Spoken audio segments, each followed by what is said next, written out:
Industria farmacéutica.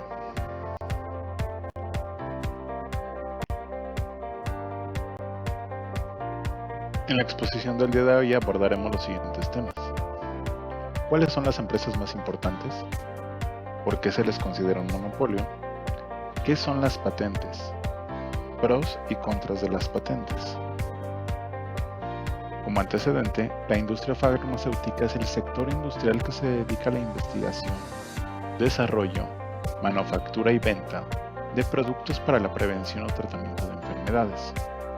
En México se le considera la séptima actividad económica más importante. La industria farmacéutica se apoya de 4 procesos principales, los cuales son investigación, experimentación, producción, venta y comercialización.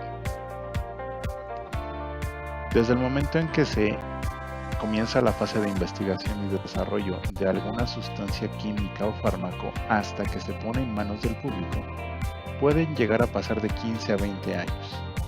Durante este periodo, el laboratorio farmacéutica debe contar en promedio con una inversión de $1,000 millones entre fases de investigación, evaluación, diagnósticos, comercialización y demás. Sin embargo, diversas fuentes indican que tal vez la industria farmacéutica no solamente se interesa en el tema de la salud pública, sino que hay de por medio temas económicos y de control para la comercialización y aumento de ganancias de los productos que comercializan, tal como se aprecia en el siguiente video. $1,000 millones de personas en el mundo no reciben una buena atención médica. El cólera y la tuberculosis todavía son una causa de muerte en los países en vías de desarrollo. Según la Organización Mundial de la Salud, anualmente mueren 6 millones de niños menores de 5 años debido a una atención médica deficiente por el alto precio de los medicamentos modernos. En su conjunto es una tarea que solo se puede resolver a través del desarrollo. Estos países no solo carecen de medicamentos baratos, también faltan las infraestructuras de la salud. Desde los médicos a la logística, el abastecimiento, las farmacias, el diagnóstico. Esta es una tarea que le corresponde a toda la sociedad. Ese déficit no se puede subsanar de un día para otro. Los precios de los nuevos medicamentos son totalmente exagerados. Un gran problema es que las empresas no son transparentes en cuanto al coste real que les supone la investigación. Por lo tanto, no es posible ejercer un control. Lo que sabemos es que más de la mitad del gasto destinado a la investigación en el sector farmacéutico es dinero público, es decir, gasto público en las universidades o subvenciones estatales que reciben las empresas. Si se desarrolla un nuevo medicamento, gran parte de los gastos corren a cargo de la comunidad. Luego de financiar sus investigaciones, muchas instituciones públicas entregan los derechos de patente a las empresas. Ellas determinan el precio y qué enfermedades tienen prioridad para ser investigadas. Algo típico para los países pobres son las llamadas enfermedades descuidadas, como las enfermedades infecciosas y las tropicales o las enfermedades derivadas de la pobreza, como la tuberculosis. Prácticamente ya no se presentan entre nosotros, por eso a la industria farmacéutica no les interesa en absoluto. A lo largo de muchas décadas apenas se ha investigado en esta área. Por eso las empresas farmacéuticas invierten en programas concretos y en instituciones de investigación especiales. Claro que bajo la premisa de que estos mercados también se desarrollan. La fuerza económica crece, son mercados con futuro a los que nos podemos incorporar. India ya ha plantado cara a la industria farmacéutica. Hace tiempo que el país produce a lo grande productos farmacéuticos imitados, los llamados genéricos. Los derechos de patente de los fabricantes occidentales se anularon. Entre tanto, las ventas de la industria de genéricos en India suponen unos 20.000 millones de euros al año. El 80 o el 90% de los principios activos vienen de la India o China. La India ha adaptado el derecho de patentes. Esto es legítimo.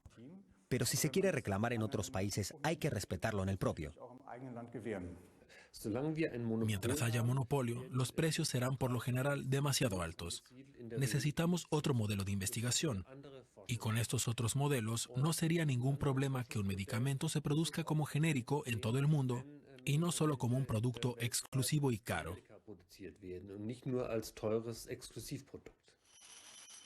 Es a la política a quien le toca ejercer con más fuerza su función de control, para lograr que la atención médica también sea accesible para los económicamente débiles.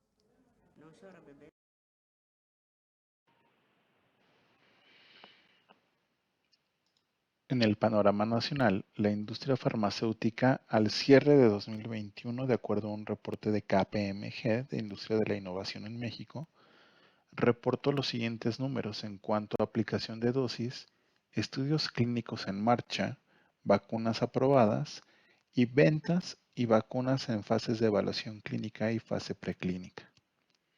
Como vemos, los números que aporta la industria farmacéutica a la economía son bastante importantes.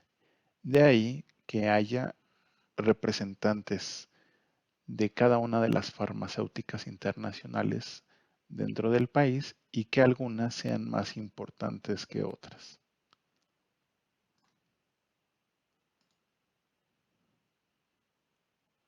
Pero ¿cuáles son las empresas más importantes?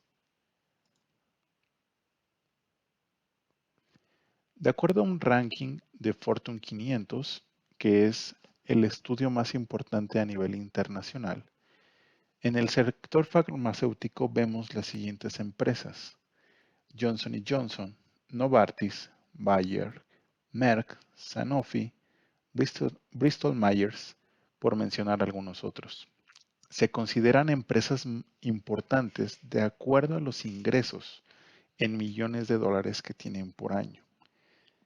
Esta estadística fue de acuerdo al reporte emitido en agosto-septiembre de 2021, en los que vemos que por lo menos la empresa a nivel internacional que menos ingresos generó fue Eli Lilly, con 24.539 millones de dólares, aunque representó pérdida, y con una plantilla de empleados de 35.000, y teniendo 15 años en el ranking de las mejores empresas.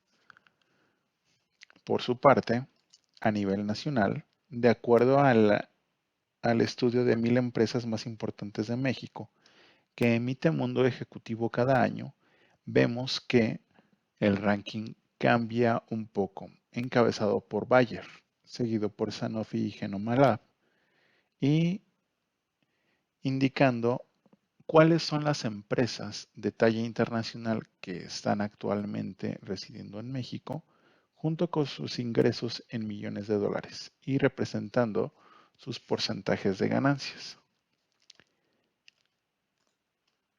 Esto representa e indica que México es el segundo mercado más grande de América Latina en la industria, por lo que muchas de las empresas que son identificadas como las más importantes a nivel internacional residan aquí en México. Su porcentaje de actividad económica impacta en el PIB nacional y manufacturero con el 1.2 y 7.2% respectivamente, dividiendo su cuota de mercado en tres segmentos muy importantes, que es el mercado de patentes con el 75% de la cuota, el medicamento genérico con el 12% y los medicamentos sin prescripción con el 13%. Por ende, al ser empresas de este tamaño y con los antecedentes que hemos visto en los videos y en la información, es necesario contar con una regulación, tanto nacional como internacional. En México, COFEPRIS funge como la comisión que regula esta operación de las farmacéuticas en conjunto con estas asociaciones e instituciones de salud pública y privada, haciéndose valer con las leyes que regulan a esta industria que aparecen del lado derecho, como por ejemplo la Ley General de Salud en materia de investigación, lineamientos para las disposiciones para los estudios de bioequivalencia, etc. A nivel internacional, la Organización Mundial de la Salud es quien regula estas actividades a nivel mundial, en conjunto con estas comisiones en cada país, como por ejemplo la FDA en Estados Unidos, COFEPRIS aquí en México, la Agencia Europea de Medicamentos, haciendo uso de la regulación en la Comunidad Europea, la Federación Internacional de Fabricantes y Asociaciones Farmacéuticas en Suiza, el Ministerio de Sanidad y Trabajo en Japón, y en conjunto, junto con otras organizaciones, depende de la región del mundo de que se trate, la intención es que la regulación debe de ser para evaluar la seguridad, la calidad, los procesos que rigen a estas farmacéuticas y los productos que nos entregan, así como en caso de productos nuevos, vigilar si hay algún tipo de reacción al medicamento. Por ejemplo, si se emite o da al público algún medicamento para el dolor de la cabeza y este genera reacciones adversas que no están dentro de las fases de estudios clínicos y pruebas en humanos identificados, es necesario hacer un seguimiento e incluso retirarlo del mercado.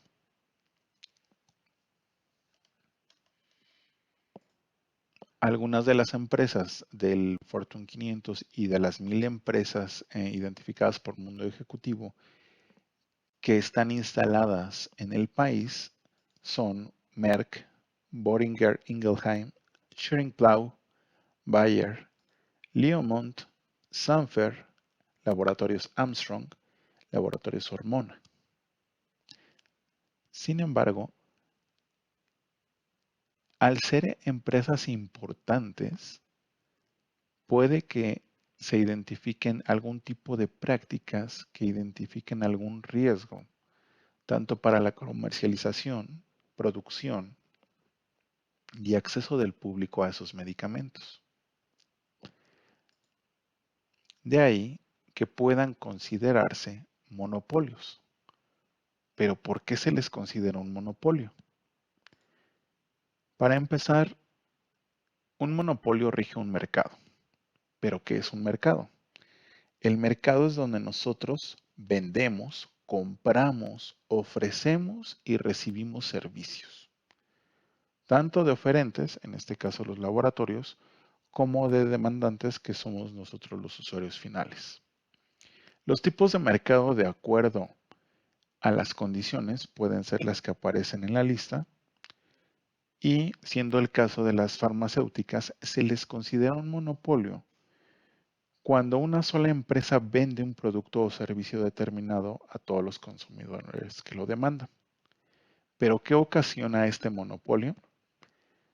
Que los precios de los productos se incrementen, que haya menos abastecimiento del producto, haya menos calidad en la cadena de producción y por ende, al incrementar los precios por parte del usuario final o de las familias o del bolsillo de la persona que necesita el medicamento, haya una menos capacidad de compra. ¿Y cómo impacta esto? Tanto a nivel nacional como internacional. Tenemos un ejemplo de una farmacéutica que se publicó apenas el año pasado, en el que se incrementa hasta el 5000%. Ahí es donde se pone en tela de juicio el interés verdadero de las farmacéuticas por ayudar a la salud pública.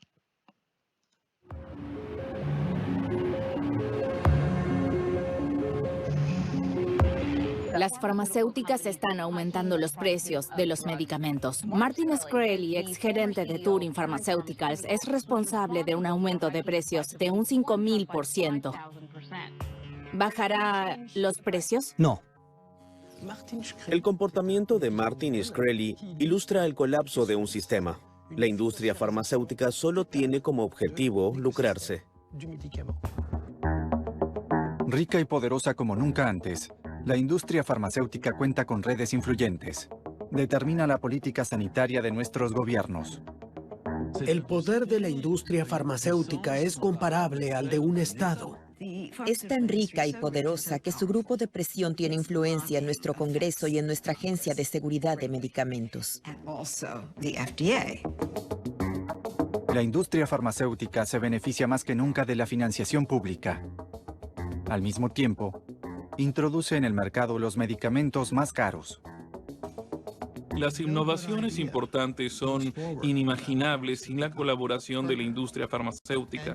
Sin embargo, los precios actuales son, en mi opinión, inaceptables. Hoy en día, la industria farmacéutica se preocupa principalmente por la rentabilidad. Los intereses de los accionistas son más importantes que los de los pacientes. Es un modelo de negocio despiadado. Quien no puede pagar no recibe el medicamento. La lucha contra la pandemia del coronavirus parece haber intensificado la codicia de los laboratorios por obtener ganancias. ¿Amenaza la maximización de las ganancias de la industria farmacéutica la subsistencia de nuestro sistema de salud pública basado en la solidaridad?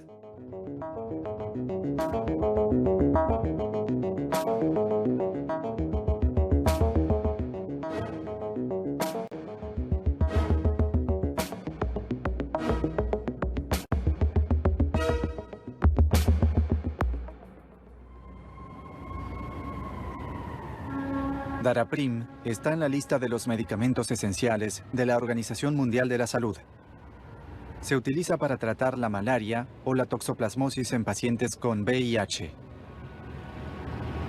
En 2015, el estadounidense Martin Shkreli, administrador de fondos de alto riesgo y director de una compañía farmacéutica, adquirió todos los derechos de comercialización de Daraprim en los Estados Unidos. Poco tiempo después aumentó su precio de $13,50 a $750, un aumento del 5000%.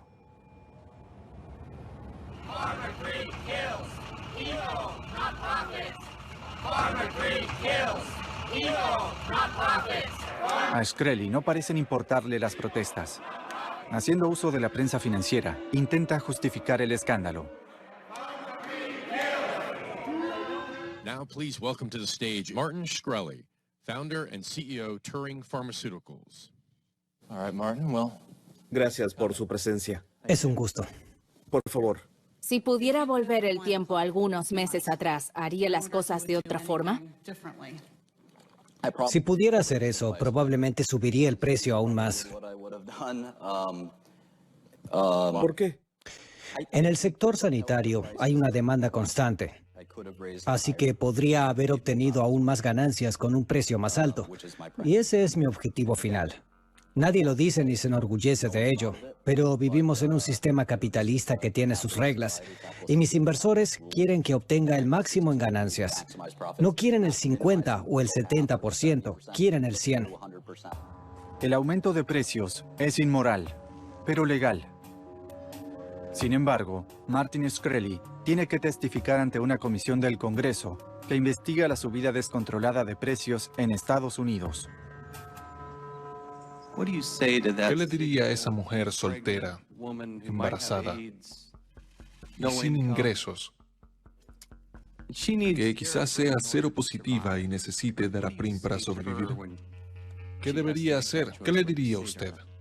Por recomendación me acojo a la quinta enmienda, que me da derecho a negarme a proporcionar información. Son los contribuyentes los que tienen que pagar los medicamentos y los tratamientos. Veo que se ríe, pero lo digo en serio. Pido a la comisión que despida al testigo si no hay objeciones. Esperaremos hasta que salga de la sala.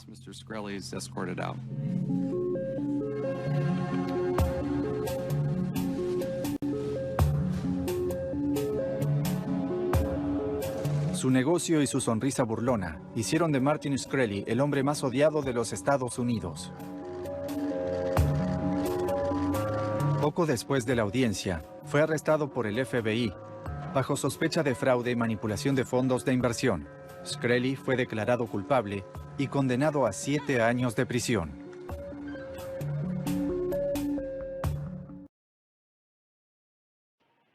Como observamos, el interés de las farmacéuticas, como bien dijo, no muchas veces coincide con el objetivo de la salud pública.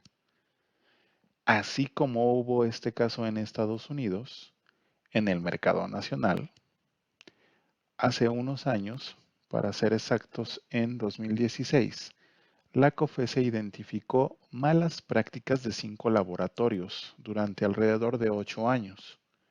Por ello, los multó, como dice la nota de agosto 16 de 2021 de Forbes, con 903 millones de pesos a empresas y a personas físicas que participaron en estas malas prácticas. Pero, ¿qué es lo que hicieron? Durante este tiempo, se coludieron para controlar el mercado de farmacéuticos con 5 prácticas principales, de manera que el mercado y las reguladoras no se dieran cuenta y evidentemente tampoco el público en general. ¿Cuáles fueron estas prácticas? Tenían un acuerdo en el cual no tenían que vender ni distribuir medicamentos en días de descanso que estuvieran previstos en la Ley Federal del Trabajo. También eliminaron o bajaron las líneas de crédito o dejaron de vender a farmacias que tuvieran porcentajes de adeudos grandes. Empezaron a hacer descuentos en productos para controlar el mercado, de manera que ellos fueran los que tuvieran las mejores ofertas. Al mismo tiempo, generaron una escalada de precios para aumentar en 3.66% su margen de venta y evidentemente cuidar su margen de ganancia. Y para que las reguladoras no tuvieran ninguna sospecha, esto lo hicieron de forma paulatina, de manera que no tuvieran pérdida de la cuota de mercado. Durante todo este tiempo se estima que el bolsillo mexicano impactó en 2.359 millones de pesos por estas conductas. Esto lo hicieron a través de 2 esquemas, que es el de distribución tradicional o el fee for service que se conoce.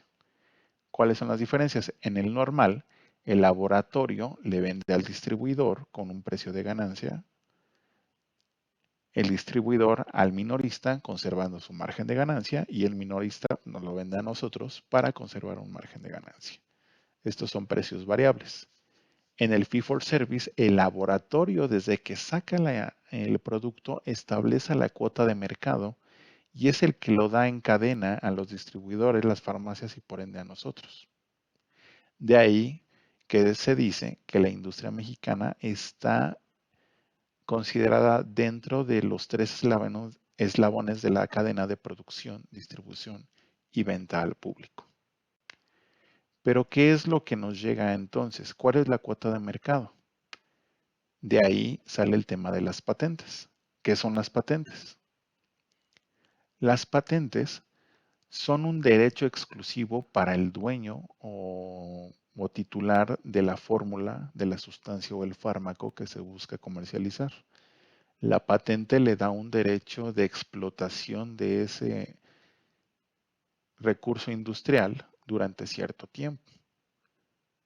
Para esto debe contar con ciertas características. Primero, debe de ser susceptible de aplicación industrial, debe de aportar algo al medio. Durante el tiempo que se otorga la patente, que es más o menos 20 años, esto le va a permitir explotar su producto. Sin embargo, al menos en el término farmacéutico, este tiempo no es mucho, dado que la investigación y desarrollo llevan mucho tiempo. Sin embargo, es importante porque durante este tiempo los laboratorios van a poder explotar su producto y recuperar la inversión que, como veíamos, es millones de euros o dólares durante este tiempo. Y aseguran que con el retorno de la inversión puedan seguir investigando más fármacos para la atención o tratamiento de enfermedades. En el escenario nacional, la COFEPRIS y el INPI son los agentes reguladores de este control de patentes, generando un sistema de vinculación, que quiere decir que entre ellos se hablan para poder controlar el hecho de que alguien pueda poder colocar una patente que ya está vigente. ¿Cómo lo hacen? Primero, el solicitante presenta la intención de querer registrar una patente, pero debe de cumplir con las disposiciones aplicables en esta materia. Una vez que se presenta, la COFEPRIS solicita al INPI que valide si no hay algo en curso, una patente que pueda cruzarse con esta solicitud. En caso de que encuentre algo, el INPI regresa la solicitud a la COFEPRIS y le informa de este hecho, y al último se le informa al solicitante que pues no va a proceder y desechan la solicitud. Sin embargo, que es el escenario más normal, puede haber registros de medicamentos, lo que no es lo mismo que una patente. ¿Cómo se hace? Durante los 3 años previos al vencimiento de la patente. Y una vez que se termina el periodo de vigencia de la patente es cuando estos laboratorios podrían hacer uso y registrar como patentes suyas estos medicamentos. Durante este tiempo, en teoría, el INPI es quien publica cuáles son las patentes disponibles y durante cuánto tiempo. Sin embargo, pues no en la realidad es siempre cierto esto, porque no todas las patentes están publicadas, porque dependen de que los titulares o los laboratorios dueños de las fórmulas publiquen y estén dispuestos a publicar esto. Recordemos que es una inversión a largo plazo en la cual necesitan recuperar lo mayor posible. Esto lo que detona, ya una vez teniendo la patente, pues es que se diversifique el mercado. Tenemos los medicamentos de patentes, los genéricos y los similares. Sus cuotas de mercado las vemos del lado izquierdo, donde vemos que sí, en efecto, el medicamento de patente lleva gran parte de la cuota de mercado, seguido por los similares y al último los genéricos. Sin embargo, generan números bastante grandes, como por ejemplo los reportados por este informe, el mercado de medicamentos en México en 2021, en el que se generaron 194.5 mil millones de pesos. Y se espera que al menos en este año, en 2022, aumente o alcance los 207.8 millones de pesos.